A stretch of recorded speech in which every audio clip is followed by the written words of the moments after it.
Hello, bienvenue dans une nouvelle vidéo couture. Et oui, ça va être trop cool aujourd'hui, on se fait une robe. J'ai découvert là il y a pas longtemps les patrons Mood, je les ai encore jamais essayés.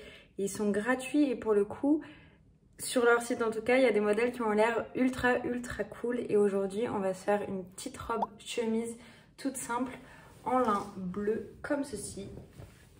On va voir si ces patrons valent le coup. Je vous emmène avec moi là-dedans. Donc c'est parti! Ragazzinette, questa canzone è per loro, perché siete dell'umanità, il suo tesoro.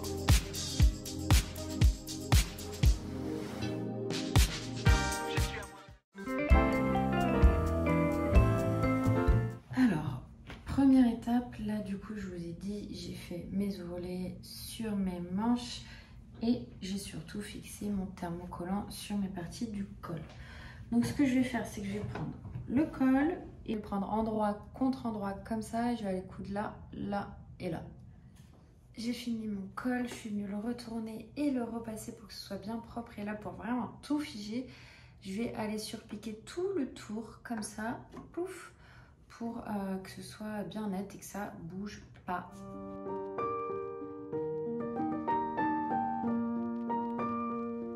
Mon col est fait. Ensuite, on va passer au sous-col. J'ai aucune idée de comment on appelle ça. C'est la petite partie qui est juste entre l'encolure et le col. Et du coup, on va venir, comme pour le col, assembler endroit contre endroit. Et je viens de me rendre compte que je n'ai pas filmé cette partie. Je viens de poser du coup le sous-col du col. En gros, pour poser le sous-col du col, vous avez votre partie du sous-col thermocollée, endroit contre endroit avec votre deuxième partie du sous-col, avec les arrondis vers le haut, et vous venez glisser votre col à l'intérieur avec les angles vers le bas. En fait, quand vous venez retourner tout ça, c'est trop beau. Là, il faut que je vienne repasser pour que ce soit vraiment nickel. Mais derrière, ça vous donne ça et ça vous fait un beau col de chemise. Et en repassant aussi, je vais en profiter pour faire un petit ourlet sur la partie intérieure du col. Donc, qui sera à l'intérieur de la chemise. Ça nous aidera derrière à faire notre couture. Donc là, j'ai épinglé mes pinces. Je vais venir les coudre et les repasser. Là, je suis en train de fixer mes boutonnières sur le côté de mes devants. Donc, tout simplement endroit contre endroit dans la longueur. Un peu plus simple, j'ai envie de vous dire. Donc là, j'ai fini de repasser les boutonnières. Alors, je sais pas si j'ai tout bien fait parce que j'avoue, j'ai pas très bien compris leur espèce de tuto là. Mais du coup, j'ai fait quelque chose comme ça. Donc là, j'ai ma couture qui est ici, que j'ai poussée de ce côté-là. Et ensuite, j'ai fait un petit ourlet là. Et j'ai fait une pliure comme ça pour que ça vienne pile sur ma première couture. Et donc là, je vais venir fermer tout ça en faisant une couture à 2 mm du bord de mon ourlet. Et comme ça, j'ai une boutonnière qui est nickel chrome.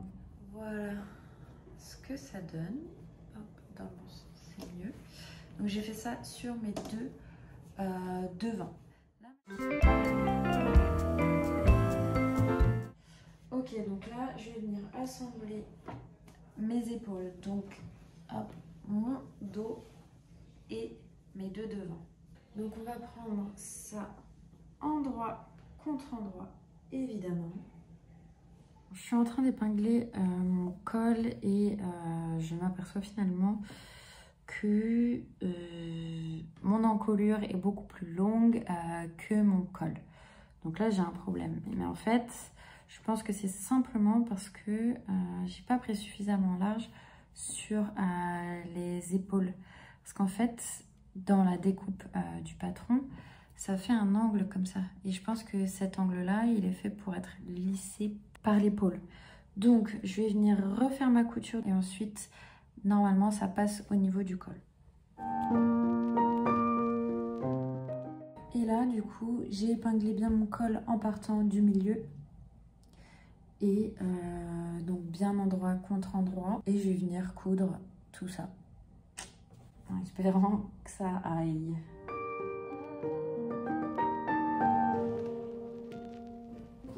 C'est vraiment pas mal. Ok, donc là, j'ai épinglé tout l'intérieur de mon col. Et je vais venir du coup surpiquer tout autour de mon sous-col en fait. Comme ça, je vais avoir un truc bien net, bien propre. En tout cas, j'espère. Bon, j'ai fini le col. J'ai envie de dire, peut mieux faire. Mais en vrai, c'est mon premier, donc je trouve que c'est pas si terrible. À l'intérieur, ça donne ça. Et à l'extérieur, ça donne ça. Je peux difficilement faire mieux que ça, je pense. Mais pour une première, je trouve que c'est pas mal du tout. Donc là, il nous reste quoi à faire? Il nous reste à mettre les manches, les poches et à coudre les côtés et à faire la ceinture. Il est déjà 9 h. Je pense que je vais faire une pause. The next day.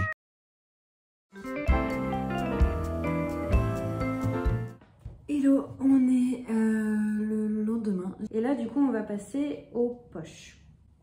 Donc, j'ai passé ma robe pour voir où est-ce que je voulais les faire arriver. J'ai commencé à épingler endroit contre endroit.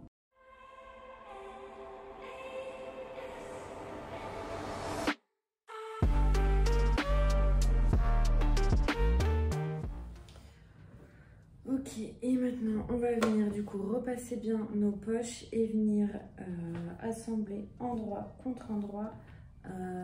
Devant et derrière. Et of course, au niveau de la poche, je vais pas aller coudre tout droit, je vais faire le tour de la poche.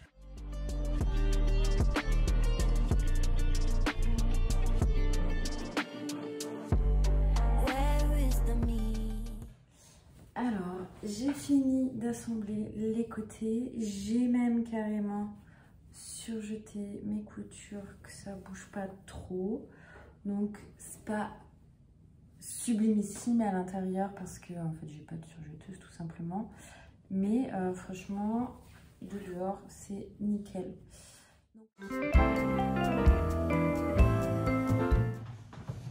Du coup pour assembler les manches, je vais commencer par assembler les côtés endroit contre endroit. Vite comme ça. J'ai mes deux manches, j'ai surjeté aussi ma couture.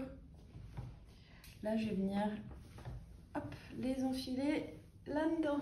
Ici, j'ai l'envers qui est devant moi. J'ai mis ma manche du coup à l'endroit et à l'intérieur du coup de ma robe. Et j'ai commencé par épingler le haut et le bas au niveau des coutures.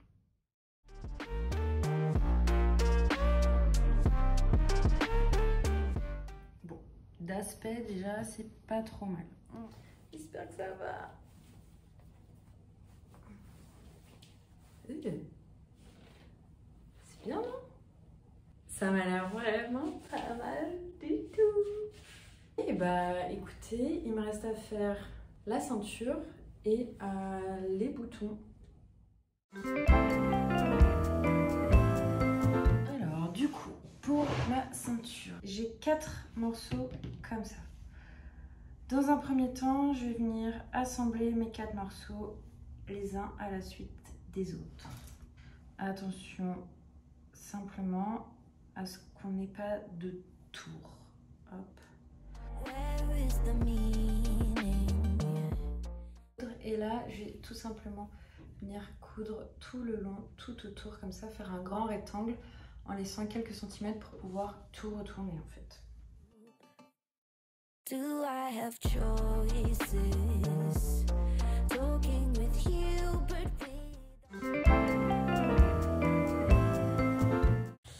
ok, donc là j'ai marqué mon ourlet rapidement avec mes épingles. Là je vais tout aller marquer au fer et ensuite je passe à la couture. Donc comme d'hab on va faire un double ourlet, mais ici on va le faire assez large, comme ça si jamais on veut rallonger, on peut. On a toujours la possibilité de le faire. Et dernière ligne droite, je fais mon ourlet. Trop contente! Je fais le tour de ma ceinture, comme ça c'est sûr que ça bouge pas et comme ça j'ai pas fermé à la main la fin. Et ensuite j'accroche les boutons et on est bon.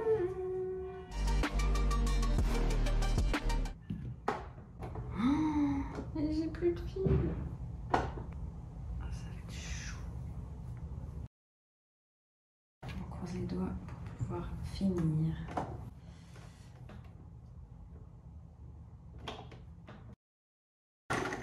Oh putain.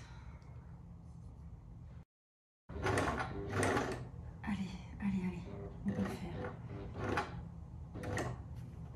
Allez, ma cocotte, s'il te plaît.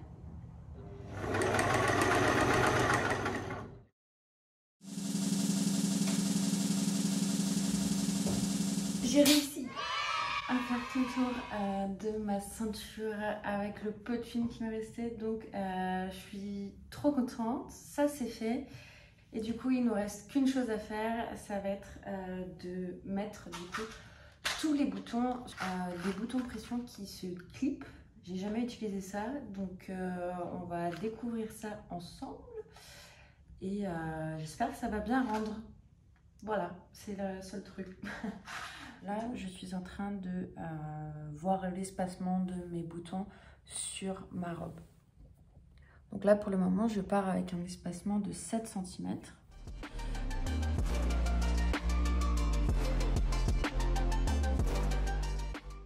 Tada! Bon, par contre, je suis désolée pour mes voisins, ça fait un bruit de ouf.